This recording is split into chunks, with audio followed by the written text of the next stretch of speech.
এই ভিডিওয় গত 28শে জুলাই চণ্ডীতলা গ্রাম পঞ্চায়েতে বাম গণসংগঠনগুলোর যে ডেপুটেশন ছিল সেই ডেপুটেশনের দাবি সনদ পেশ করছেন কমরেড শম্ভু সামন্ত। চণ্ডীতলা অঞ্চলের সকল বামপন্থী গণসংগঠন, কৃষক সংগঠন, যুব মহিলা শ্রমিক সংগঠন সম্মিলিতভাবে চণ্ডীতলা গ্রাম পঞ্চায়েতে বিভিন্ন কার্যকলাপ তা মানুষকে জানান দেওয়া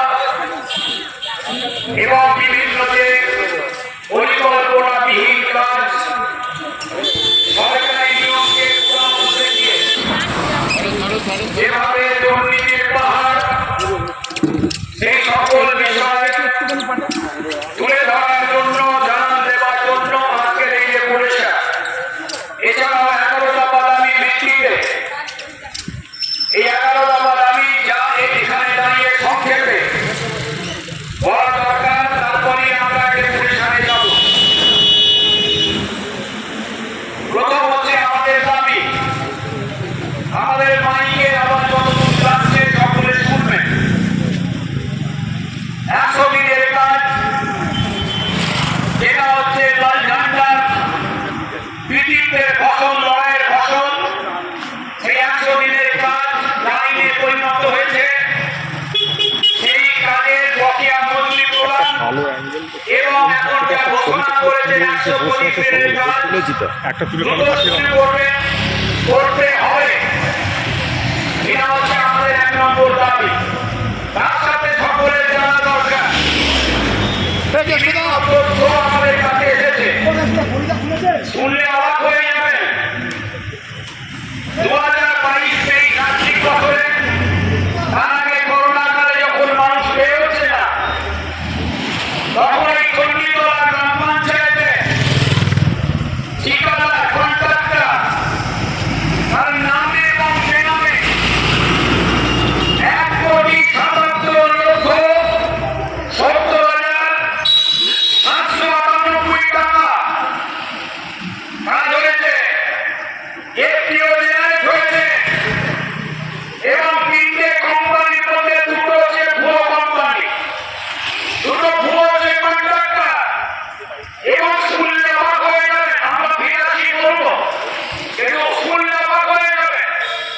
কোনো একজন এখানকার এই কর্মচারী নয়, তাদের অঙ্গুলি হেলারে রাতে অন্ধকারে নিজেকে টেন্ডার করে যাবতীয় কোথা থেকে দেওয়া হয়, এটা আজকে আমাদের যে ডেপুটেশনে চিন্তাবেন, জানতে চাইবেন। ভয়ঙ্কর ঘটনা, এটা আমরা জানতে চাই। দ্বিতীয় বিষয়, এবং এটা জেনে রাখা ভালো, আমরা জানবি এই জায়গায় 2 কোটি, পৌনে 2 কোটি টাকার বেশি কাজ, ওখানে কাজ হয়েছে না হচ্ছে সবই আমাদের হাতে এসে গেছে। এ কাজ আমাদের বেশি খাটতে হয়নি, দলের অভ্যন্তরে অসন্তোষ যারা দিনের পর দিন সামনে থেকে দুর্নীতি করতে দেখেছেন, তারাই হচ্ছে আমাদের পাশে এসে দাঁড়িয়েছেন। তারা সমস্ত বলছেন, মানুষ চুপ করে নেই, এটা মাথায় রাখবেন। দ্বিতীয় যে চণ্ডীতলা অঞ্চল এলাকায় আমরা যা বলছি, দায়িত্ব নিয়ে বলছি, প্রতিটা রাস্তা, যে রাস্তা সরকারি নিয়মে ন্যূনতম 4 ইঞ্চি রাস্তা হওয়ার কথা, টোটাল গ্রাম পঞ্চায়েতে গিয়ে দেখুন, কোনো একটা রাস্তা আপনি 1 ইঞ্চির বেশি লাগাতে পারবেন না।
সেখানে দাঁড়িয়ে অসুবিধার পর খেলোয়াড় করতে হবে, নিজেদেরকে সেই জায়গায় নিয়ে যেতে হবে।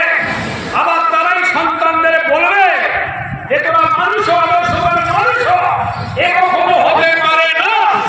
এটা আমরা নজরে নিয়ে আসবো।